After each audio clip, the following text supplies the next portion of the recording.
حفاظت کرتے ہوئے ہمارے اسلاف نے زندگیاں لگا دی، ہم اسے سیکھیں نہیں؟ یہ پتہ نہ لگائیں کہ وہ صحیح دین جو اللہ نے آسمان سے اتارا ہے وہ کون سا ہے؟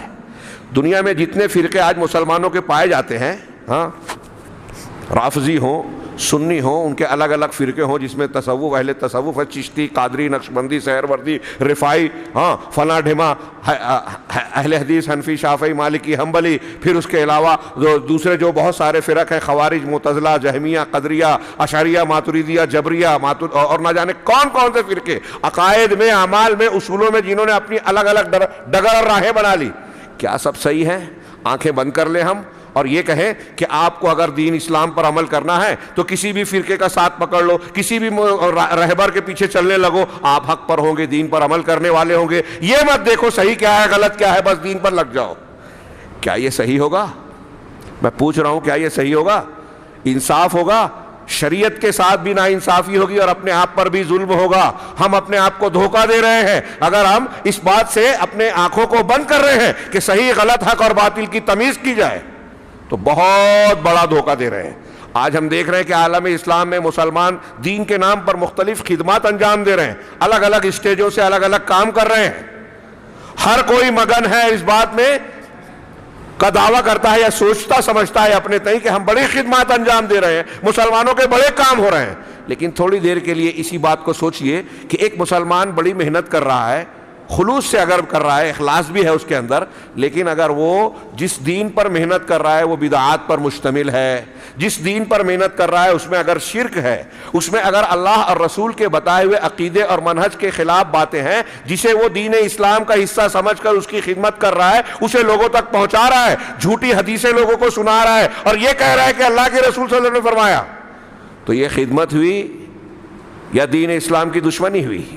فائدہ پہنچانا ہوا اپنے آپ کو، اسلام کو، یا نقصان پہنچانا ہوا؟ اس ایک تناظر پہ غور کیجئے. یہ سوال کہ فرقہ ناجیہ کون ہے، دین کا صحیح طریقہ، مکتب فکر، منہج، عقیدہ کس کے پاس ہے، اگر اس پر ہم غور نہ کریں، اس پر بحث نہ کریں تو یہی صورتحال ہوگی کہ مسلمانوں کے لوگ، نوجوان بہت سارے لوگ دین کی خدمت کرنے اور دین پر عمل کرنے کے جذبے کے ساتھ اٹھیں گے اور بدعت اور خرافات کو گلے لگا کر اس کو پھیلائیں گے. تو پھر کیا ہوگا نتیجہ؟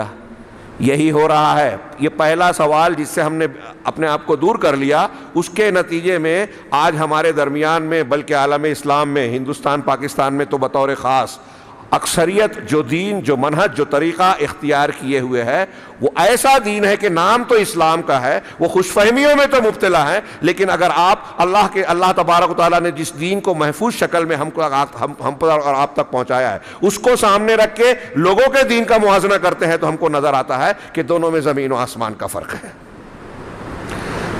دونوں میں زمین و آسمان کا فرق ہے. اور یہ بھی سمجھ لیجئے مائیں بہنیں، یہ نہ سمجھیں کہ یہ موضوع ہم سے متعلق نہیں ہے.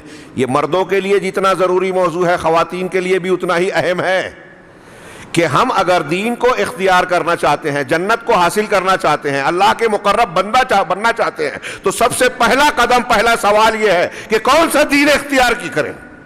بہت سے دین اسلام کے نام پر آج ہمارے دنیا میں پائے جاتے ہیں.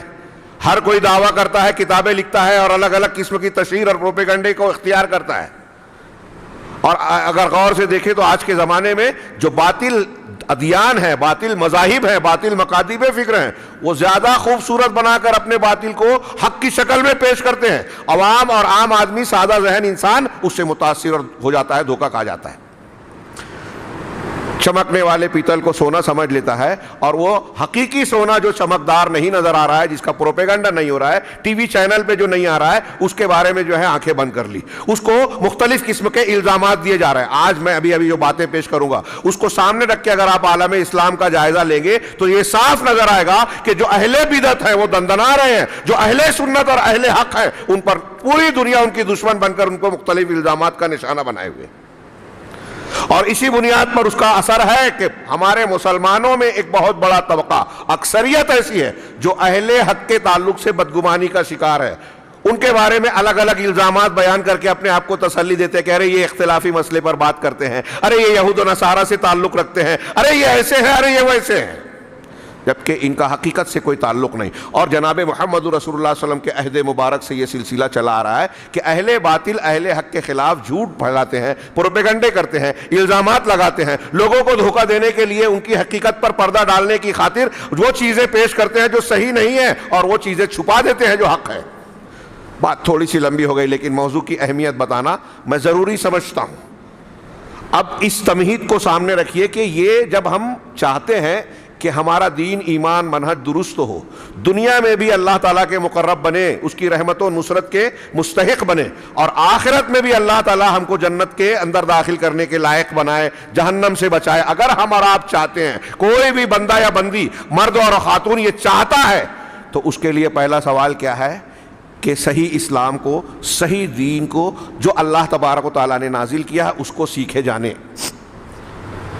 دین کو سیکھے اور اپنی مرضی سے دین اختیار کر لے. آج کوئی یہودیت, نصرانیت, ہندو مت, جین مت, بدھ مت, کوئی اور دین اور مذہب اختیار کر کے اپنے آپ کو نیک بنا لے تو کیا ہم کہیں گے کہ وہ نجات پا جائے گا؟ وَمَن يَبْتَغِ غَيْرَ الْإِسْلَامِ دِينًا فَلَن يُقْبَلَ مِنْهُ. قرآن کا صاف ارشاد ہے اور بہت سی دلیلیں ہیں کہ اسلام کے علاوہ جو بھی دین کے طور پر کوئی اور چیز چاہے گا وہ ہرگز قبول نہیں کیا جائے گا اللہ کے پاس. تو پہلی چیز یہ کہ اسلام قبول کیا جائے گا. اسلام اب کیا ہے, کون سا دین ہے, کہاں سے ملا ہم کو, اسلام کا مصدر کیا ہے, یہی ہمارے عنوان کا حاصل ہے کہ حق کیا ہے, اہل حق کون ہے. آج ہماری دنیا میں پھیلے ہوئے بہت سارے مسلمانوں میں کون سا گروہ ہے جس کے بارے میں ہم یقین کر سکتے ہیں کہ اس کے پاس صحیح, سالم, سچا اور محفوظ دین ہے, جس کی حفاظت کا ذمہ اللہ تعالیٰ نے فرمایا لیا ہے. بہت مشہور حدیث ہے, بار بار پیش ہوتی ہے, میں آج بھی پیش کروں. آپ اور ہم نے, تمام مسلمانوں نے اسے سن رکھا ہے اور اسے بیان کرتے ہیں اور پھر اپنے اپنے اعتبار سے جس سے اپنے آپ کو تسلی دیں اس کی توجیح بھی کرتے ہیں کہ ستفترق امتی الی 73 فرقہ. اس سے پہلے کا ٹکڑا ہے کہ یہود نصارہ میں اختلاف ہوا, فرقے بندیاں ہوئی, وہ 71-72 فرقوں میں بٹے, اور عنقریب میری امت, نبی صلی اللہ علیہ وسلم نے یہ خبر دی. اور میں اکثر یہ سوال کرتا ہوں, میرے کئی خطاب آپ نے اگر سنے ہوں گے تو یہ جملہ سنا ہوگا کہ تھوڑی دیر کے لیے سوچئے کہ نبی صلی اللہ علیہ وسلم بیان کر رہے ہیں تو کیا نبی کریم صلی اللہ علیہ وسلم کوئی غیر ضروری بات بیان کر سکتے ہیں؟ جو آپ نے بیان کیا اسے ہم غیر اہم سمجھ کے چھوڑ دیں. اور یہ تو بہت اہم بات ہے, بنیادی سوال ہے. ہم دین پر, ہم نماز کیسے پڑھیں, مسجد میں کیسے آئیں, کون سا عقیدہ اختیار کریں, عبادت کا طریقہ کہاں سے لیں, یہ تو دین کا پہلا سبق ہے, پہلا قدم ہے. اگر یہی قدم ہم نے غلط اٹھا دیا, غلط مکتب فکر و منہج اور اصول کو اختیار کر لیا تو ہمارے پورے دین کی عمارت خراب ہوگی. آپ شرک, بدعت, خرافات, کوئی اچھا کام رسول اللہ صلی اللہ علیہ وسلم کی سنت کے خلاف کر رہے ہیں تو وہ حدیث آپ نے بارہا سنی ہے, من عمل عملا لیس علیہ امرنا فہو رد. جس نے کوئی بھی ایسا عمل کیا جس پر ہمارا حکم نہیں ہے, رسول کا حکم نہیں ہے, تو وہ رد ہے. آپ کتنا بھی خوبصورت عمل کر رہے ہیں, شب برات میں رات بھر نماز پڑھ رہے ہیں, قرآن خوانی میں قرآن کی تلاوت کر رہے ہیں, اجتماعی ذکر میں جہری طور پر